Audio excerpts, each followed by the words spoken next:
You have today our current Gero intern at Audie Murphy. Anita McQuillan will be talking to you on, no, I'm not going to talk about your subject. Forget it. I'm not going to say that.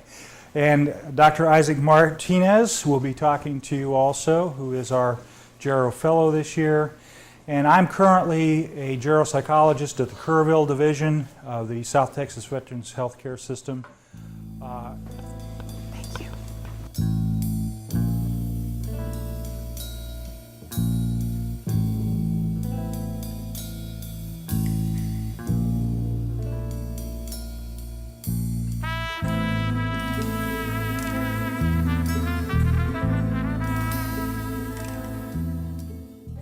My name is Isaac Martinez, and I'm the Geropsychology Fellow at Audie Murphy VA. And today I'm going to talk to you all about Neuro-Psychological Assessment, done in a brief fashion. Right now, a lot of my responsibility is working in the Extended Care Treatment Center and the Geriatric Evaluation and Management Clinic. And in both those settings, I'm working with Pete Donahoe and doing assessments with the patients in both those areas. The reason why I chose to do this talk is because it's very difficult to do brief assessments, brief neuropsychological assessments with geriatric population. You have to be as accurate as possible, and you only have a limited amount of time and a limited amount of testing materials. So it's a challenging area, and I'm going to tell you a little bit about all the things that you have to consider in doing these assessments, and I'll go through some of the actual testing materials themselves, and then I'll wrap it up by talking a little bit about rehab and treatment. With the geriatric population, there's a lot of things that you really have to pay attention to. It's a really unique population. And I'll go on further and talk about that. You also have to consider the medical history and the treatment that the patients might be undergoing or might have. That can also guide your diagnosis and also guide the type of testing that you choose to do, because there is some flexibility in testing. I'm also going to talk a little bit about common impairments in the elderly. I know that some of the people here may have already had presentations on common cognitive dysfunctions in the elderly, and so I'm just going to briefly touch on that. The other thing I'm going to talk about is the assessment of cognition itself, assessment of affective and mood disturbances, namely anxiety and depression for the most part, as well as assessment of substance abuse. And then I'll finish up talking a little bit about looking at functional activities like activities of daily living and instrumental activities of daily living that Anita touched on earlier.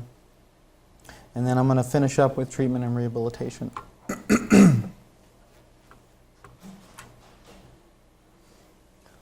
I guess one of the first things I want to talk about is normal cognitive decline versus significant cognitive impairment. And this is something the presenter talked about before in the earlier presentation. And a lot of the research that has been done on normal cognitive decline has looked at data based on intelligence tests, like the WASAR, the Wechsler Adult Intelligence Scale.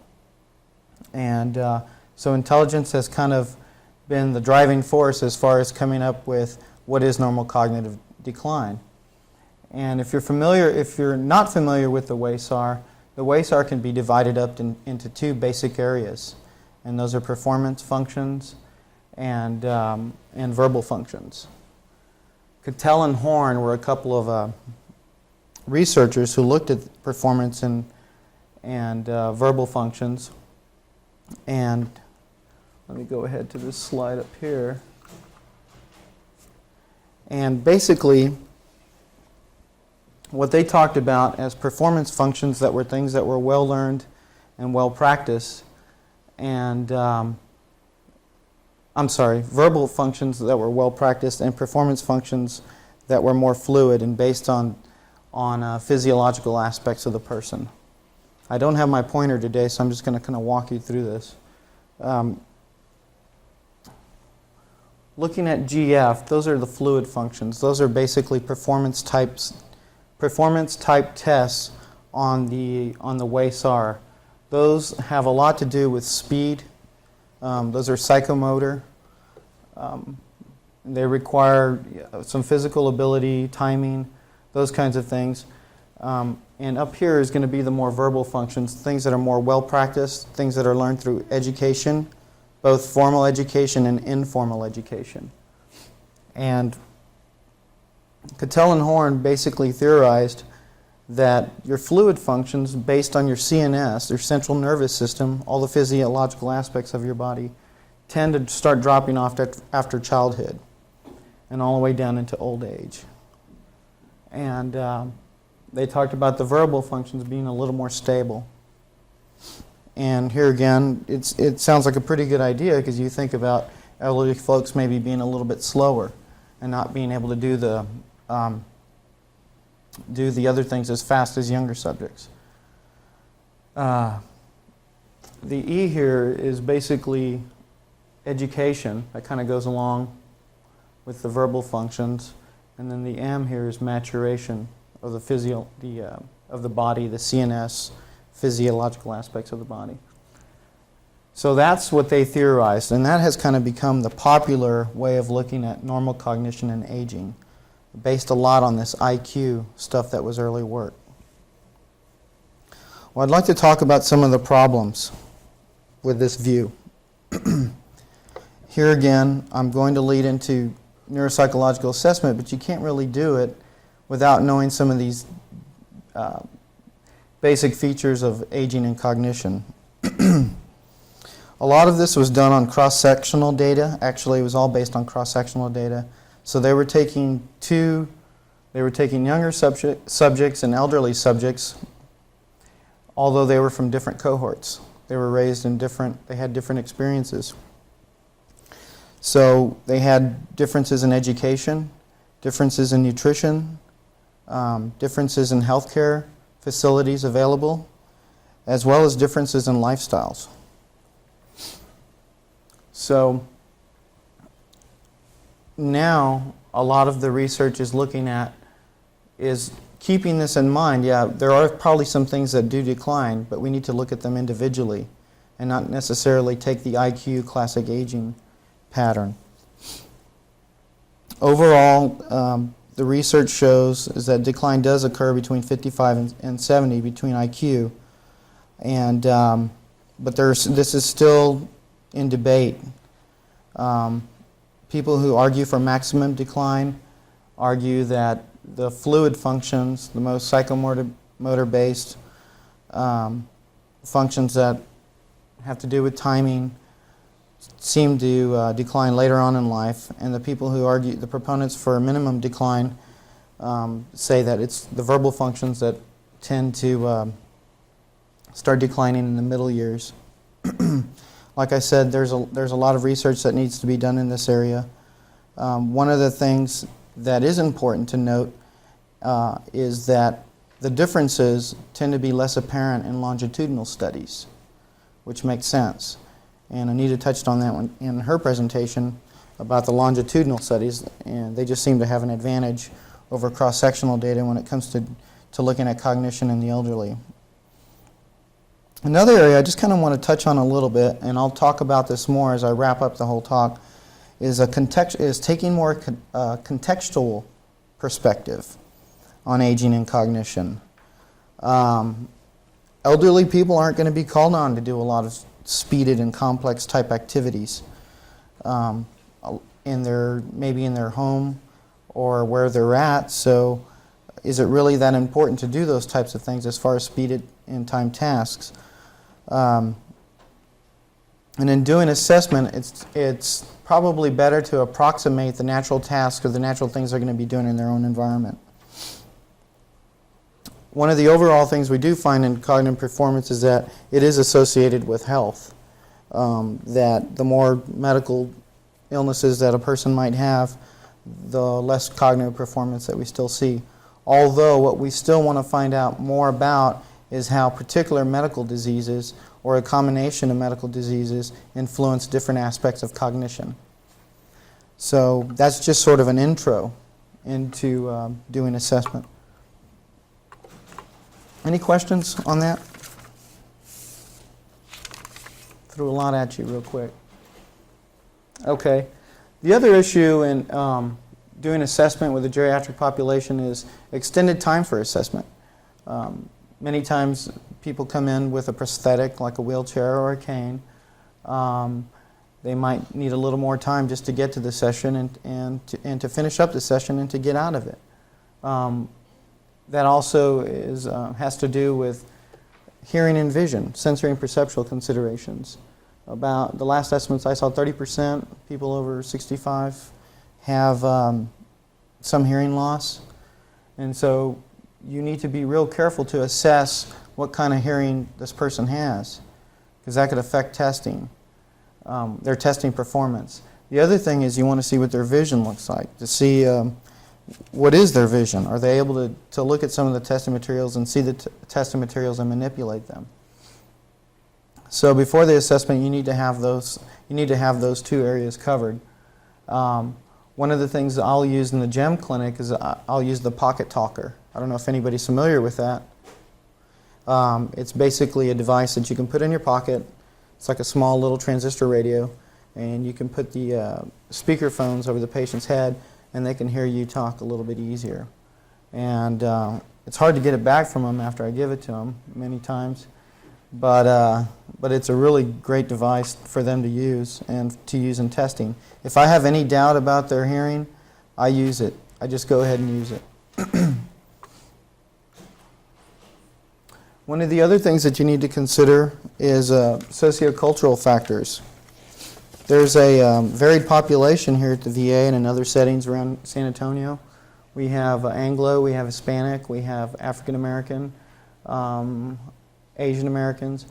There's a lot of different cultures, and so one of the things that I'd like to assess sort of informally, either by observation or in speaking with a patient, is what is their belief system regarding coming to a hospital and getting assessed, coming to see a psychologist. There's a lot of stigma associated with that, and that might be something you have to deal with, because that in turn might affect a performance as well. Also, knowing the background of your patient, we know that different cultures might have a propensity to have different types of diseases. For example, Hispanics and diabetes. So, and we know that diabetes is associated with cerebral vascular accidents as well. So that can guide your diagnosis. Getting as much information as you can is very important. The next one I want to talk about is interpersonal issues. I think this is more of something that I've sort of come up with in talking with Dr. Donahoe, is some of these folks don't get out a whole lot. And coming to a facility like the VA is pretty overwhelming. And it can also be a good thing. It can be a good experience for them. Coming to the VA might be a form of entertainment, so to speak. Sitting there and talking with a young man or a young woman is enjoyable to some extent for some of these patients that I've seen. And paying attention to that is important, because that in turn can affect their performance on testing and their whole mindset about the issue of being tested. And I think it's also important to remember that these patients are people too. And I think a lot of times you just want to get people in and get them out real quick, get your test done and finish up, get a diagnosis and finish up with them. But sitting down and just talking with them for a while can be helpful. In a sense, you can almost think of it as therapeutic if you want to go that far with it. The other thing that's important is the need for collateral information. Many times you will get people that come in cognitively impaired and can't give you a real good history of what they do every day, when they started having problems remembering things. They might be totally contrary to what their spouse or caregiver might tell you. So it's really important to get as much collateral information as possible. And of course, medical and physical issues, which I've touched on and I'll talk more about later. Any questions?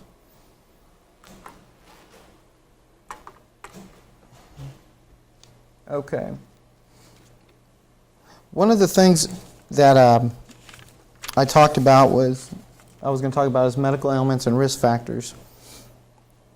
The different medical problems that the person presents with can guide your diagnosis even before you do testing. And so you need to keep those in consideration. We know things like hypertension, myocardial infarction, diabetes mellitus may place a person more at risk for having a vascular type dementia. And so knowing what ailments that a person has is real important. And it requires a multidisciplinary effort. It's real important to work closely with a geriatric physician, to work closely with a PharmD, to work closely with a social worker, with a nurse practitioner, and everybody else in the clinic who can help you sort of tease out these things. Prescription drugs may have some side effects. And so learning more about how certain drugs might affect cognition or affect behavior is important as well. Other medical issues, how well is this person, let's say a person has hypertension, how well controlled is the hypertension? Does this person have a history of not following through with medical treatment? Those are other issues that need to be addressed. If so, why not? Maybe that can be addressed. Here again, all these things will guide your testing and guide your diagnosis and your recommendations.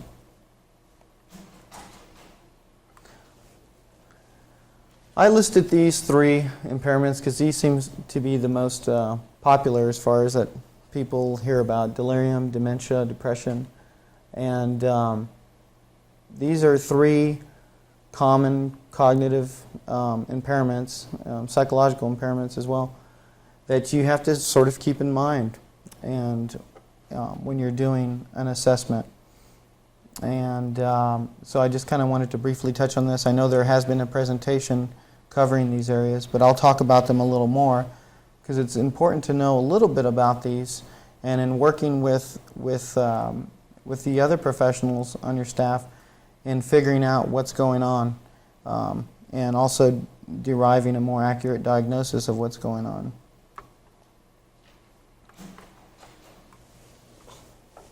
The first one I'm going to talk about just a little bit is delirium. And I have a lot of slides of all the different things that can be associated with delirium. I'm not going to go through each one and talk about each one of the different conditions, but I do want to give you a flavor that there's a lot of things that can cause a delirium. And I don't think I could ever memorize all these things, and that's why it's good to have a book and have a doctor right next to you so you can figure out what might be going on. Seizures are associated with delirium. One of the things that I see here is thiamine deficiency, which is associated with alcoholism. Somebody that drinks too much and liver functioning goes bad. That's something that you need to keep in consideration, as Dr. Rice will tell you. I actually had a patient like that in a delirium, and it turned out to be a delirium instead of a dementia, and it was probably due to a thiamine deficiency at the time. The other thing is there's a lot of different conditions. Whoa. Okay. But as you can see, there's a whole lot of things that you need to keep in consideration when testing a patient and also looking at their behavior. If somebody's in a delirium, a lot of people might jump to the thinking that this person is actually demented when it's actually only a delirious episode. Alzheimer's disease is something, here again, that's popular. There's a lot of talk about Alzheimer's disease. I don't have any estimates for you, but the last estimates that I saw is that 50 to 60% of the people that are demented have an Alzheimer's disease. Alzheimer's disease is marked by a gradual, slow, insidious onset, and these people have difficulties with verbal fluency and language. Those are some of the things that might stick out in your testing. And so knowing that and help you guide your diagnosis. There's a lot of other types of dementia. A lot of different things can cause dementia, and knowing that it's not only an Alzheimer's disease. So I want to give you a flavor of that there's a lot of other dementing conditions or conditions that can cause dementia. Brain tumors, MS, toxic dementias, alcohol-induced dementias. If you know your patient is alcohol and you know they've been drinking a whole bunch over a long period of time, then that's something you might want to consider.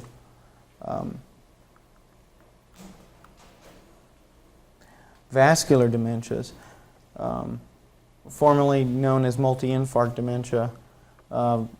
Vascular dementias caused by hypertension, myocardial infarctions, vascular issues. So there's a whole lot of different types of dementias. And Alzheimer's disease, as we talked about, Parkinson's disease can also be superimposed on top of Alzheimer's, or Alzheimer's on top of Parkinson's, however you want to look at it. Pick's disease, Huntington's disease, a lot of different conditions that can cause dementia. Here again, I just want to give you a flavor that there's a whole lot of things that you need to consider.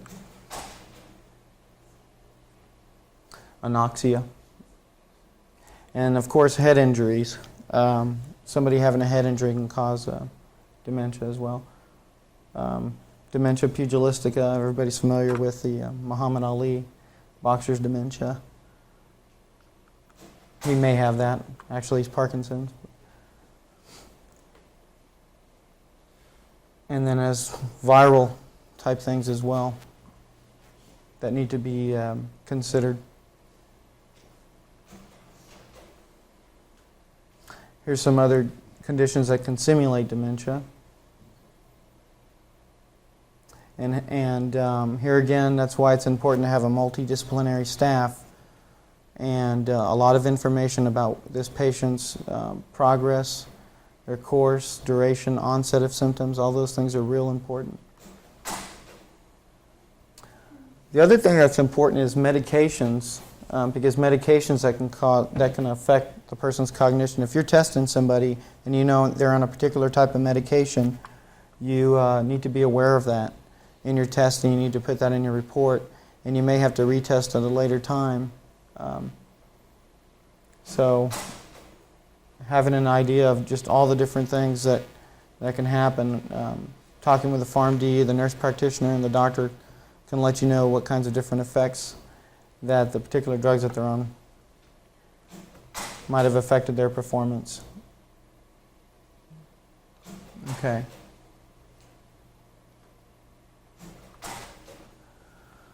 So these are some different types of reversible type of dementias that I've kind of been talking about. Medication issues, depression, psychological, substance abuse, and other medical physiological conditions that can maybe, if when you're doing the assessment and you come up with a dementia diagnosis, you can look back on these things and maybe be able to reverse the cognitive impairments that they were showing on testing.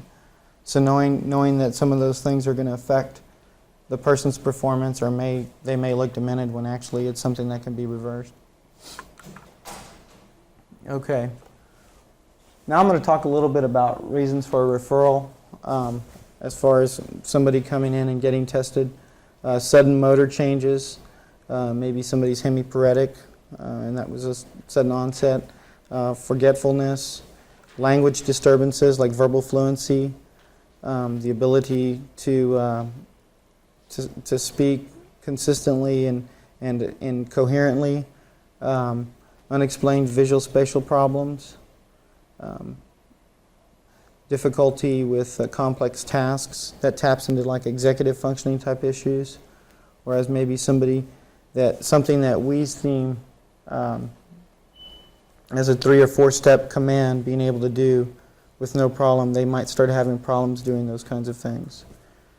Or also sudden or severe personality changes. So those are all different reasons for referral for getting some type of screening or assessment.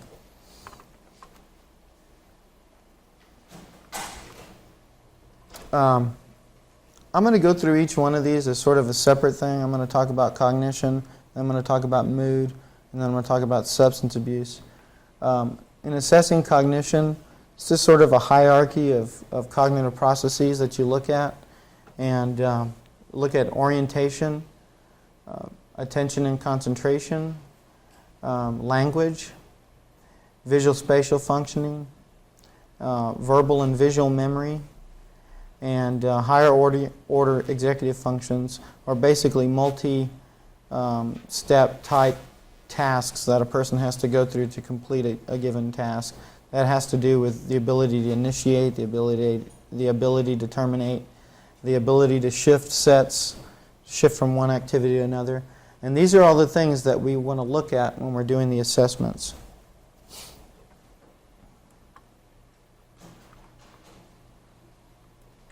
Here again, just to recap all the different things that can affect cognitive dysfunction, medical problems, medication, substance abuse, history of injuries, personality and psych issues, family and sociocultural factors, and any recent stressors or environmental changes. All of these things are important to look at.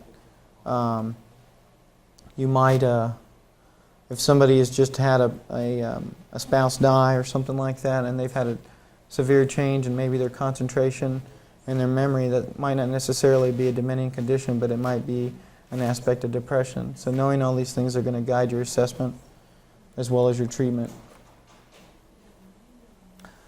Okay, finally, I'm going to talk about the types of measures that we use in our clinic. In measuring cognition, we use several different instruments. The first instrument that we use is called the Cognistat. It was formerly called the NCSE. And it consists of several scales which assess cognitive functioning in several different areas. The research, there's still a lot of research being done with this scale, and it probably needs some more norms, but it's a pretty good scale, but I wouldn't suggest using it alone. There are some facilities that might do that in assessing cognition and even making diagnoses like dementia or other conditions. I wouldn't use it alone. The good thing about it, though, is that it does give you an idea of how functioning is in several different areas, regardless of whether you're looking at just trying to diagnose dementia or diagnose depression or whatever. It gives you a lot of different areas, so you can look at how they might function in one of those areas. Now, I'll get into that a little more.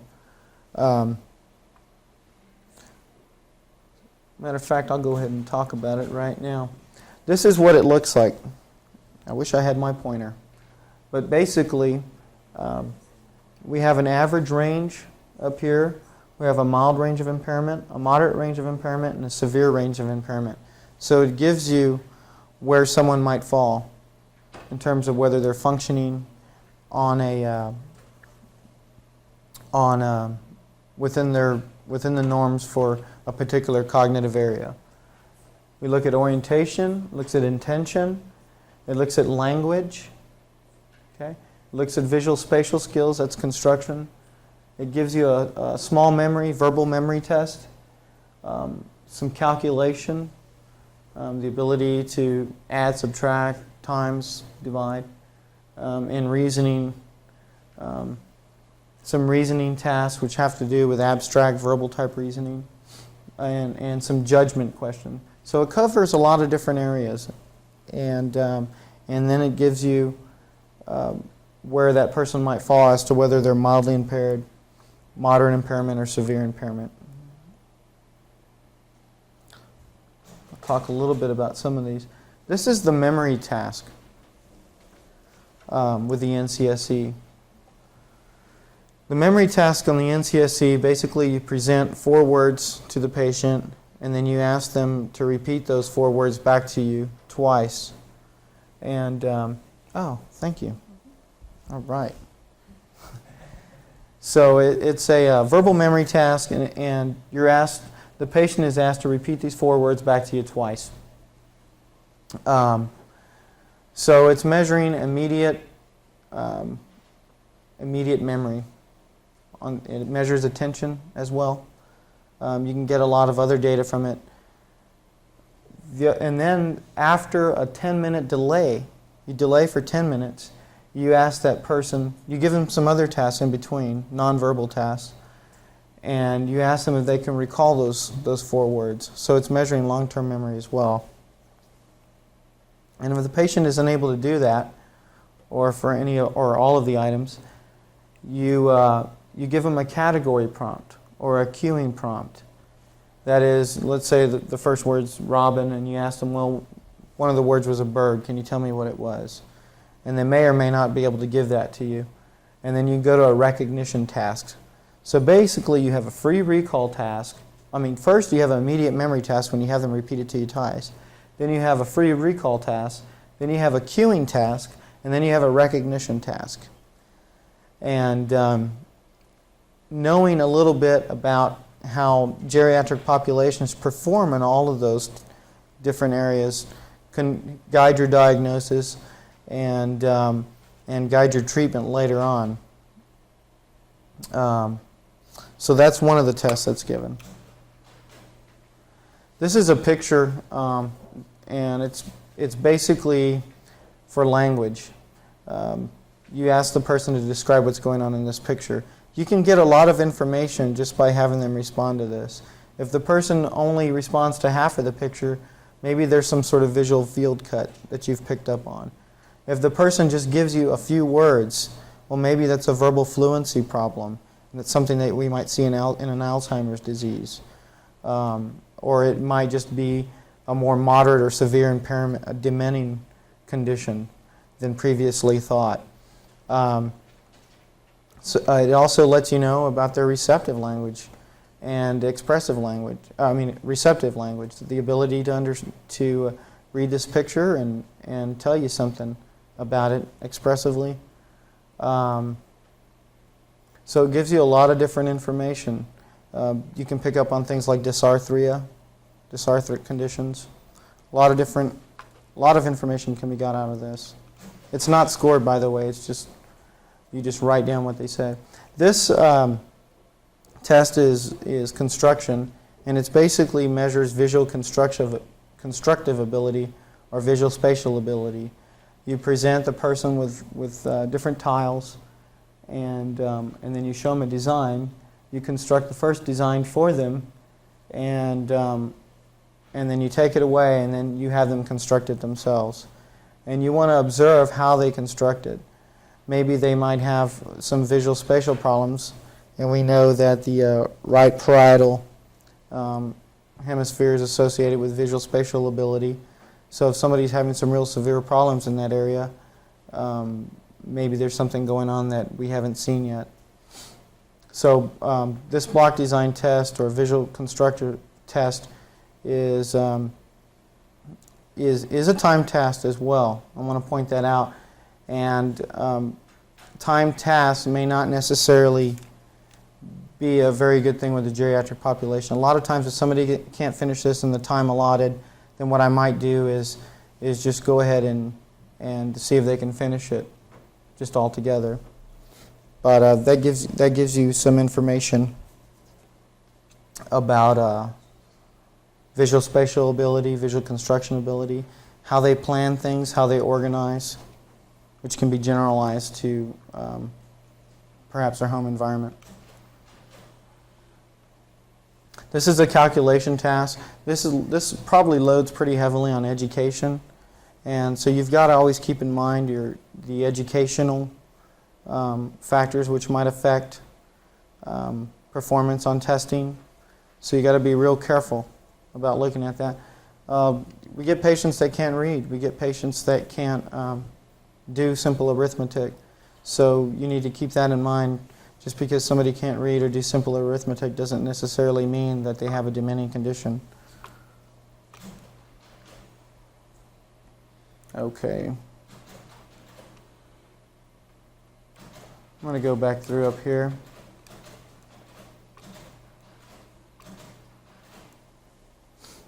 So that's the NCSE. That's a Cognostat. That's one of the measures we use. Gives us a lot of information across different areas of cognition. The other thing that we use is the initiation and perseveration subtest of the Dementia Rating Scale. And that's basically a scale that gives us some idea of verbal fluency, whereas you ask somebody to tell you all the things they can find in a grocery store. And we know that ability is going to differ depending on the amount of cognitive impairment that a person has. And this IMP subtest has also been shown to differentiate between people that are mildly demented and normal people without a dementia condition. So that's why we take another piece to add to this NCSE. The other test that we do is a clock drawing test that a lot of people may be familiar with, where you ask the patient to draw a big clock with numbers on it. And that sort of taps into executive functioning, or how they perform on a multi-task, multi-dimension task, where they have to plan how they're going to draw the clock, where they're going to put the numbers. And some people use this as just a screen for between people that are mildly demented or not demented. And it has been shown to have some pretty good sensitivity to that. And so they've added that to the battery of tests as well. Line bisection is basically a page full of lines where you can pick up on visual field cuts or any problems with inattention or neglects that a person might have that might be due to some sort of brain insult. And digits backwards is basically a task where you ask the person to you tell the person some numbers, a string of numbers, and then you have them repeat it back to you backwards. So that takes some attention, that takes some more intensive concentration, and then the ability to put it all together and tell it back to you. Geriatric populations, some of the norms I've seen is that up to 3 digits is about the norm. So if somebody can't get at least 3 digits, that tells you that's some more information to add to your battery. And we also do a writing sample. Here again, that taps into any problems with maybe cerebellar problems, verbal fluency type problems. We know that people with that have had an Alzheimer's disease condition or other types of dementing conditions have more problems in writing complete sentences and things like that. And those are the different measures of cognition that we use. Is there any question on any of these? Okay.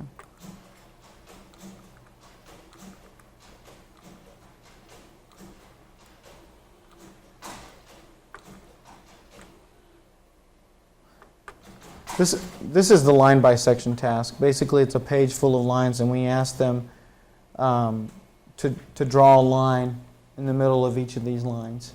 And you can pick up on any sort of visual field cuts or any impairments, that neglects or inattentions that the person may have. As you can see, this person had the tendency to mark over to the right a little more on some of these. Not paying attention as much to this part of the page.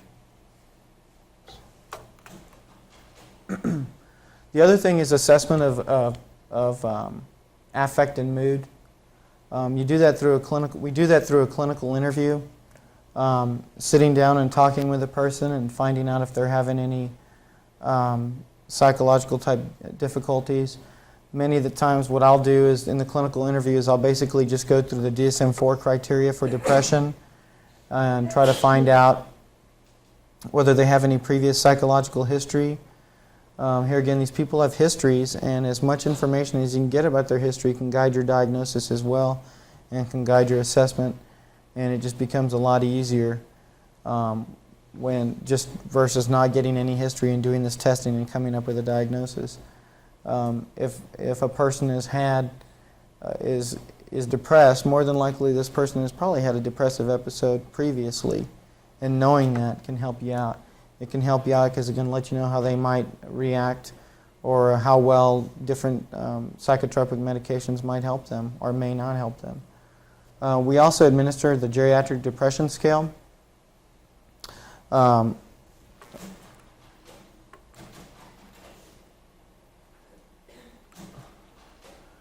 and assess for depression. And basically there's 2 scales out there, and we use the longer version, which is a 30-item scale. And the 30-item scale, the geriatric depression scale, taps into a lot of different areas that indicate depression. Hopelessness, fatigue. The reason why they came up with the geriatric depression scale is because a lot of the other depression scales loaded on somatic symptoms, and so they wanted to get something different that wouldn't load on somatic symptoms as much, because as we know, geriatric populations have a higher rate of multiple illnesses or having illnesses, and might load on somatic complaints and overdiagnosing depression. So the geriatric depression scale helps you tease out some of that. Although somatic stuff is still important. And 2 of the most important things in somatic complaints are sleep and appetite, which should always be assessed. Anxiety is something that also needs to be assessed, particularly in a VA population. Many of the people that come through the VA have been in some sort of combat and may have a PTSD disturbance or post-traumatic stress disorder, which is associated with depression. In fact, much of the research on depression and anxiety is there's just so much overlap between those 2 constructs of depression and anxiety. It's almost a continuum. There's like a continuum of cluster of symptoms that are in both, like irritability, for example. So assessing for anxiety is also important in finding out whether somebody may have a history of PTSD that went untreated since World War II. Here's some clinical manifestations of depression. As you can see here, one of the symptoms is anxiety and depression, so keeping that in mind. Hopelessness, appetite and sleep, either decreased or increased. Maybe more pain, more reports of pain. Perhaps a person's pain condition can be treated through an antidepressant and some supportive therapy. Also, there are psychotic episodes can also be associated with some forms of depression. And here's some items off the geriatric depression scale. As you can see, none of these items, I don't believe any of these items have to do with anything somatic. Satisfied with your life activities and interests, bored, hopeful, or hopelessness. None of these things really have to do with somatic complaints. They wanted to take those out because those were just getting over-reported on other things like the Beck Depression Scale or Beck Depression Inventory.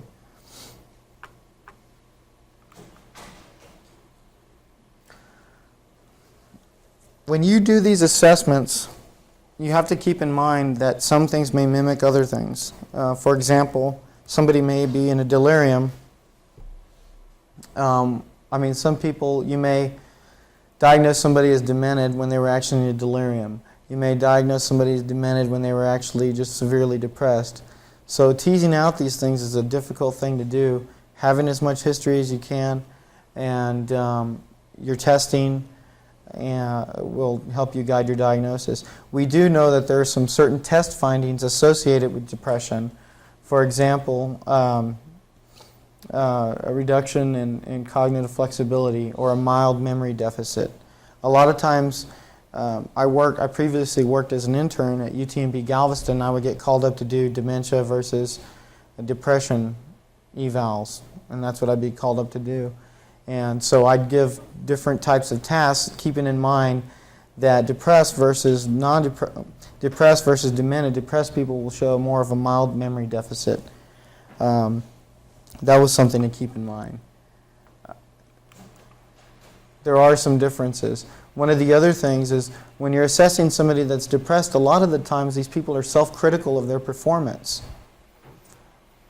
And to me, that's one of the hallmarks versus somebody who might be demented and is really just kind of going along okay with their performance versus a depressed person who's very self-critical of what they're doing. Poor concentration is associated with depression as well. One of the other things that we know is that depressed people tend to do better on recognition tasks versus people that are demented. So looking at your how they performed on a recognition trial can also guide your diagnosis. They also benefit from cueing a lot more and encoding enhancement than people that aren't depressed and are demented. This is some of the intelligence testing, which I don't do, but some refusal to complete the test might also be something that you might see. There's a misspelling here. This is where you think that maybe it's not depression. The depressive symptoms are mild, and there's some language problems, like verbal fluency in particular. That might be a problem. Or if you see a severe memory deficit, that tells you that this person may not be depressed, and it may be the course of some sort of dementing condition.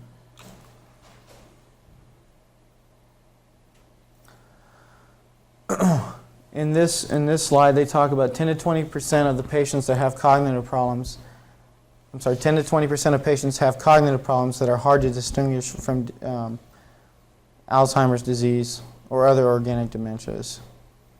So it's real hard to tease out some of these things. Depression often coexists with organic brain disorder. And cognitive loss may also be associated with medical problems, other than the severity of depression per se. So you've got a whole conundrum that you have to deal with in doing these assessments and figuring out what exactly this person's diagnosis is, best mode of treatment. Any questions about any of that I just presented? Are there any gender differences? Yes, gender differences is, depression's more common in females. And that's been a pretty consistent finding for a while.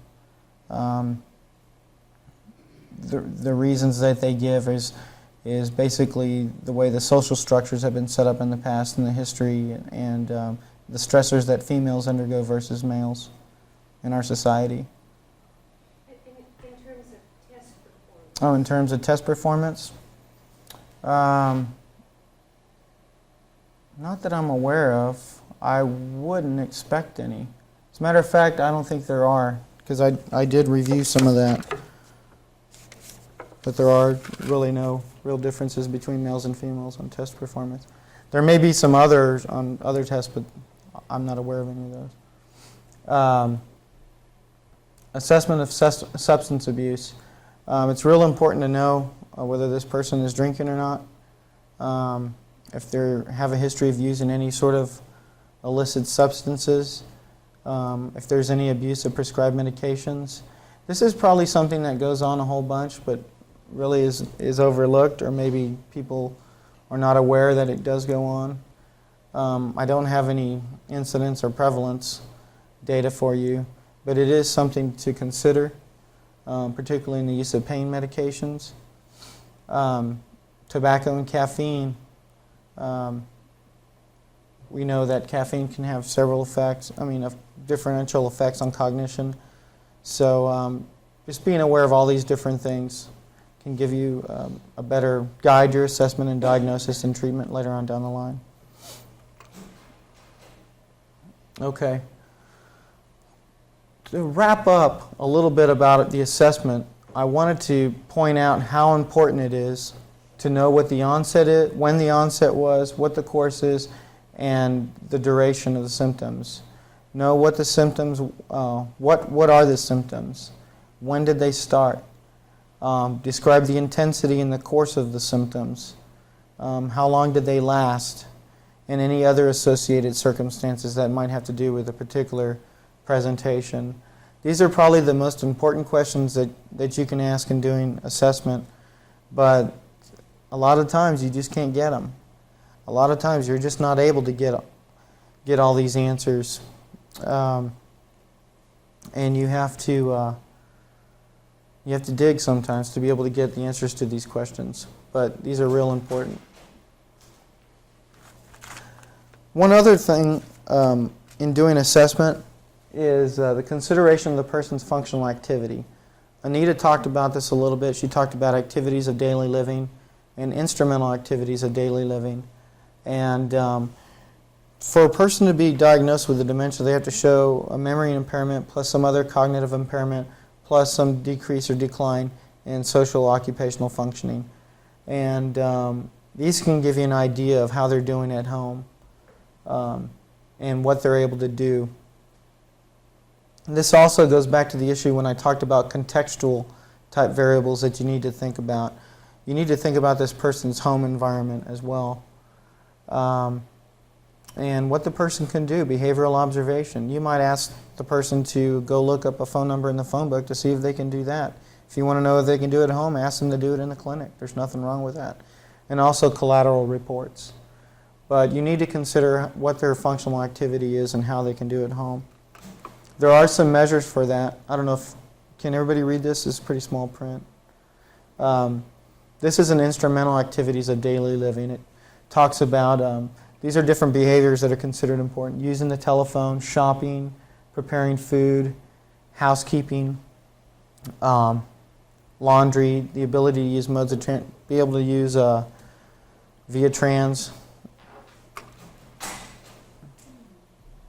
be able to take medication, ability to manage money, do household things, and drive, which is pretty important. So all these different functional activities are something you want to keep in mind in doing your assessment. There's one way you can do it is do the testing and then generalize the testing to what you think they're able to do based on their memory performance, their performance on executive tasks. The other thing you can do is just find out from a collateral on themselves how they do on these things. Okay. So basically, in doing the assessment, you need to know what the symptoms are, when they started, assess cognition, assess mood, assess functional activity, any substance abuse issues that might be going on. And all those things, you come up with your diagnosis, and then you can give some treatment recommendations. Any questions up to now? Okay, I'll go through these. One of the things, probably the most important thing, is education.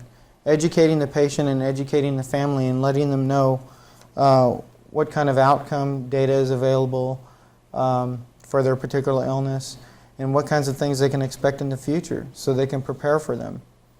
I think one of the best things that you can tell somebody when they're distressed about something is what to expect. So education is real important. Compensatory strategies. Anita talked about some of these a little bit, like using mnemonic strategies to remember word lists, posting signs somewhere. Maybe a person can benefit from queuing inside their house. They might have a big sign for them to queue. If they need to transfer out of their bed, they might have those 3 steps to transfer there by their bed.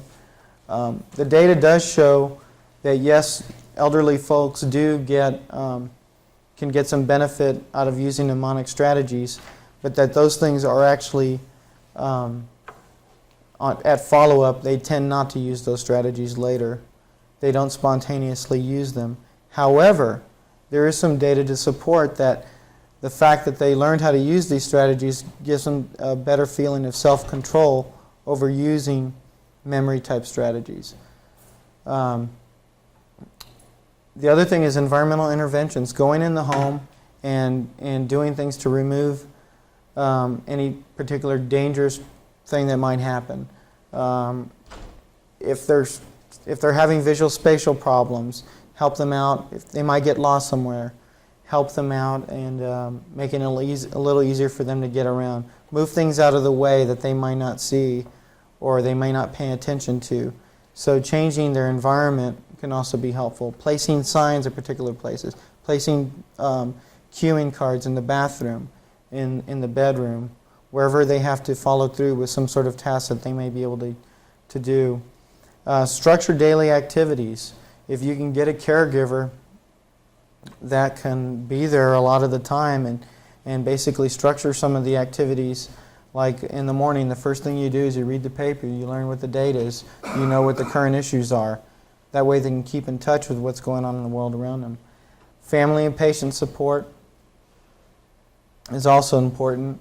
We know that things like dementia can be pretty horrific for the family, and just having maybe somebody to talk to or counselor, support groups that might be available would also be helpful.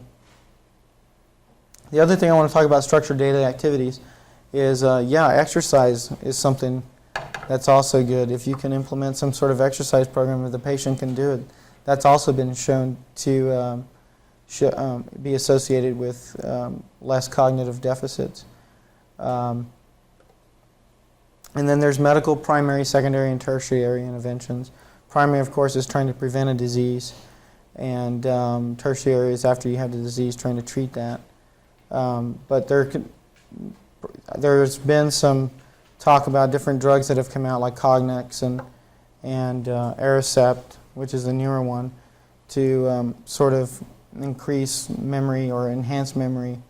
I don't know anything about that data as of yet, but I suspect that if there is some memory enhancement based on a few points on different types of testing, I'm not too sure it's going to affect functional activity all that well. But these are things that are still in research and things that are still being used, and we need to still keep looking at those. So all those things as sort of a package. To end up, I'll just talk a little bit about working effectively with the elderly. Knowing what normal cognition is, normal aging, some of the different mental disorders of old age, being aware of the different social and physical problems that elderly folks have to face, and being able to be flexible, to be skillful, being patient, and to be able to explore your own feelings about aging. The media pounds us with all kinds of stereotypes of aging, of elderly folks, of minorities, of females, and so we're constantly bombarded with all these different messages, contrary to what we're trying to strive for in terms of dealing with elderly folks. So we all need to kind of explore our own feelings about how we feel about elderly folks and in working with them. And it is a multidisciplinary effort when you're doing testing and treatment with elderly folks, and you need to work closely. You need to be able to get along with the doctor and get along with the PharmD and with the nurse practitioner and the social worker, everybody else, because all of y'all need each other in terms of for the patient's benefit. And to maintain optimism, of course, I think that goes with all healthcare professionals, is to maintain some sort of optimism. And that's all I have to say about that.